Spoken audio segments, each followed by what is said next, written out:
यासोबत आपण वर्ल्ड बँकेच्या माध्यमातून फ्लड डायव्हर्जनचा प्रकल्प तयार केलेला आहे, तोही आता अंतिम टप्प्यामध्ये आहे। त्यातला पहिला जो पोर्शन आहे त्याचं टेंडरही निघालाय, दुसऱ्या पोर्शनचं अजून फायनल डिझाइन तयार होत आहे, ज्यामध्ये जवळपास कोल्हापूर आणि सांगली इथलं जे फ्लडचं पाणी आहे हे फ्लडचं पाणी आपण डायव्हर्ट करणार आहोत।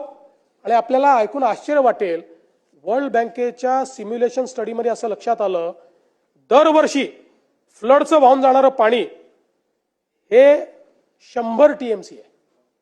100 टीएमसी पाणी वाहून जातं, त्यातलं 30-35 टीएमसी आपण त्यातलं डायव्हर्ट करू शकतो। ते डायव्हर्ट करून उजनीपर्यंत आणायचं। पश्चिम महाराष्ट्रातले जे काही दुष्काळी तालुके आहेत आणि उजनीतनं पुन्हा मराठवाड्यातले लगतचे जे तालुके आणि जिल्हे आहेत त्याच्यामध्ये पाणी न्यायचं, अशा प्रकारचा हा फ्लड डायव्हर्जनचा प्रोजेक्ट आहे। वर्ल्ड बँकेने याला सगळ्या प्रकारची मान्यता दिली आहे, त्याला निधी देखील वर्ल्ड बँक देतोय। आणि यामुळे मला असं वाटतं की पुढच्या काळामध्ये हे सगळे प्रकल्प, आणि मी असं म्हणत नाही हे जनरेशनल प्रकल्प आहेत, यातल्या काही प्रकल्पांना 7 वर्ष लागतील, काहींना 8 वर्ष लागतील, पण हे प्रकल्प झाल्यानंतर दुष्काळ हा महाराष्ट्रामध्ये भूतकाळ होईल आणि विदर्भ मराठवाड्यातला दुष्काळ हा नेहमीकरता संपुष्टात येईल।